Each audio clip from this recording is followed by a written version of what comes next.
how to eat healthy on a budget.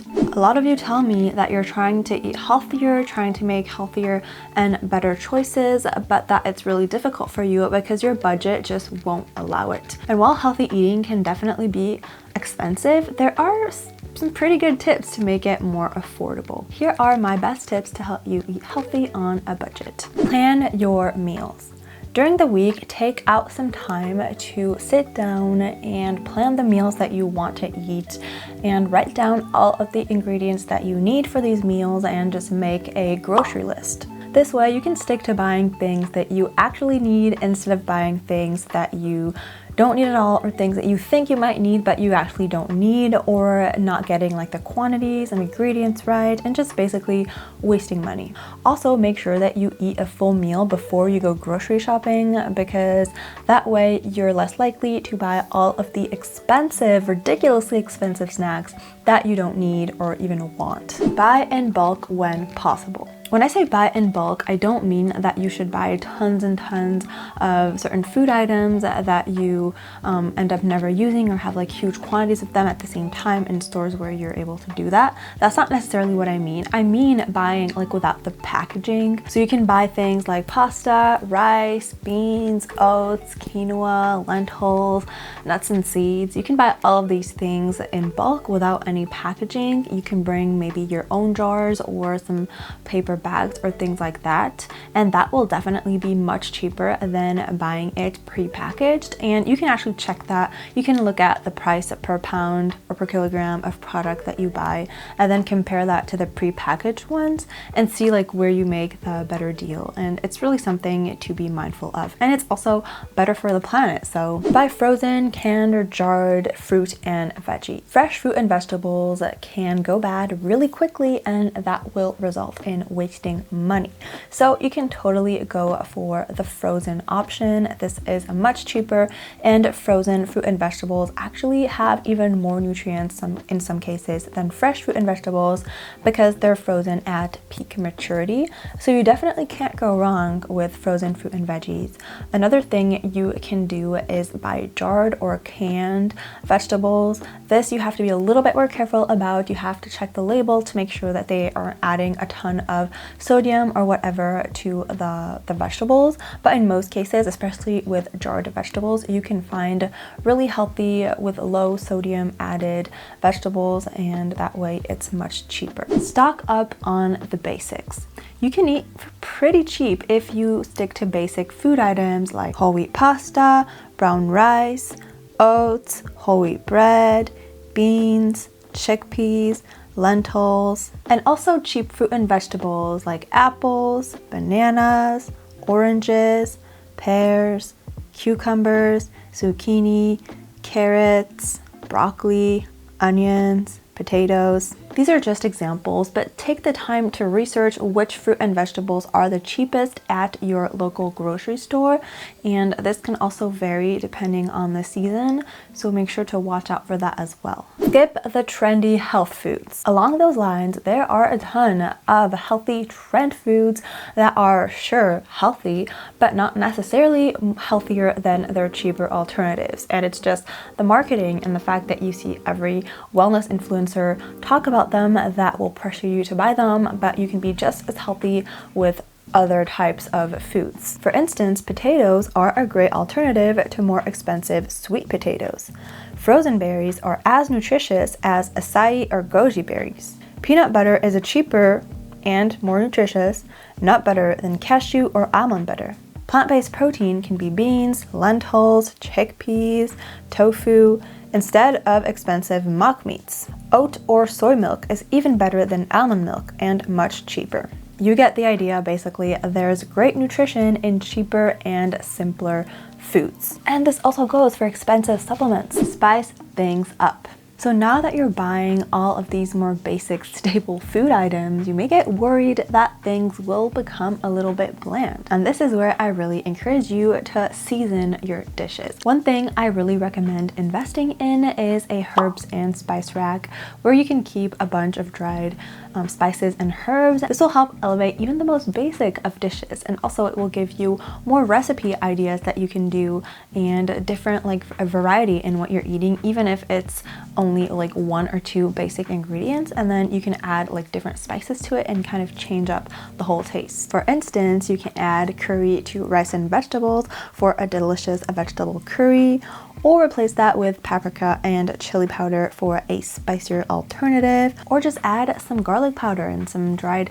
cilantro or whatever herb you like and just make it a simple yet tasty version. You can even add vanilla, sugar, and cinnamon to rice and turn it into a dessert. Herbs and spices also boost the nutrient content of your meal, so really don't hesitate to test it out and just go crazy with the herbs and spices. Buy the generic or store brand. The more expensive brand isn't always better. You can always check the label if you want to make sure, but in most cases, you're just paying up for the brand's reputation. So don't hesitate to choose the store brand version or a more like low cost version of the brand, unless of course the difference is worth it to you. But just know that just because a brand is more well known doesn't automatically make it healthier. Make your own version when you can. There are a bunch of food items that you can make on your own for a much cheaper and also much healthier. Trail mixes, granola bars, guacamole, hummus,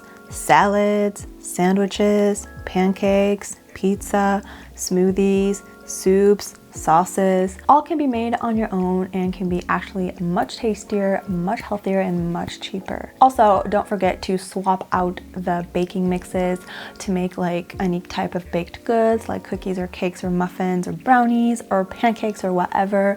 You can totally make these from scratch. Limit takeout food or eating out. So I think I'm not surprising anybody when I say this, and eating out or ordering takeout is much more expensive than making your own food, and oftentimes also not as healthy. And of course, you can still order takeout and still eat out. They are great pleasures of life, but try to view them more as a treat, not something that you do regularly, something that is kind of that you do kind of for special occasions, instead of something that you mindlessly do out of convenience because it's like super late and you forgot to like prepare a meal and you're hungry and you just want to order takeout. And this also goes for coffee. Much cheaper to make your own than to go get an overpriced coffee somewhere every morning. The next tip is kind of a category of tips, and it's to take advantage of what's on sale. First thing I recommend doing is planning your meals around any type of discounts, sales, or promotions, anything at all, any coupons that you have, anything like that's happening at your local grocery store. Plan your meals around that. Of course, don't just go buying things just because they're on sale or just because you have a coupon for them. Absolutely not.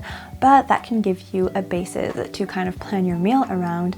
And if you see that, this week, like this vegetable is on sale, why not use that as a recipe? You can also check like this markdown shelf aisle that most grocery stores have, and basically they put products that are going to expire soon, so they make them much cheaper. And if it's something that you know that you're going to be eating in the like days to come, that's a really good way to save money on it if you get it from there instead of like the normal aisle. If non-perishable items are on sale, like oils or canned foods or like jarred foods, things like that, definitely go ahead and get them. Get as much as your storage space can handle. And also, if perishable items are on sale, if it's like fruit and vegetables, you can definitely get some and then you can freeze them and then use them later. Why not even like peel them and cut them and store them in the freezer for a quick, you can get them out quickly when you need them. Again, the key here is really planning your meals around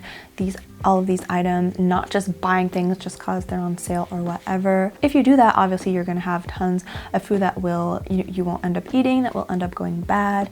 You'll end up wasting it and so wasting money. So that's not what we're trying to do. Now I'm gonna go into another kind of category of tips, and this one is to limit food waste. The first thing you can do is to freeze foods whenever you realize that they may go bad before you have time to eat them.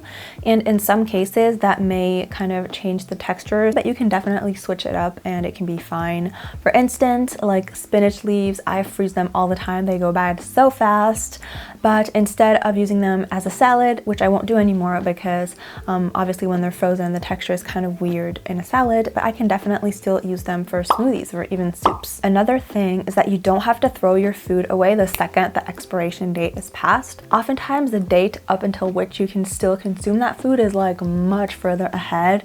And of course, this is is just to give the store like a general idea, and it's also for money, because if you throw away the food when it's still good, you're gonna buy more. Obviously you want to be safe, but you can use your senses. You can taste a little bit to see if it tastes weird to you, if the texture is off, if there's a problem with that. And if you can't seem to find an issue, then you can eat it, as long as it's not like 6 months later, which I still know people who do that. But you should also do regular inspections of your fridge and your pantry to make sure that there's nothing that's going bad that you should be eating. And if you do find something that's about to go bad, then use that right away, or like in the following few days if you know you have a little time, or freeze it.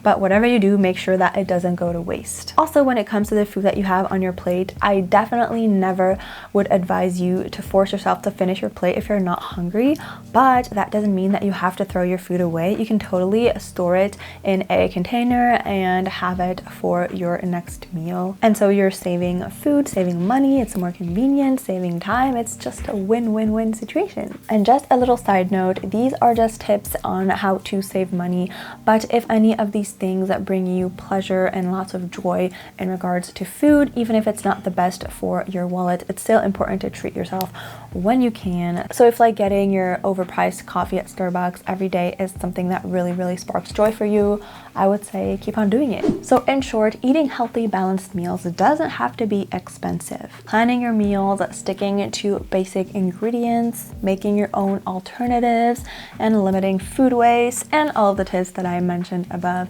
they can all be helpful to lower the cost of healthy eating. Maybe on their own, these little tips don't do much, but if you add them together, you can definitely reduce that grocery bill. That's it for this video. Thank you so much for watching. If you enjoyed it, don't forget to like it and subscribe, and see you on my next one. Bye.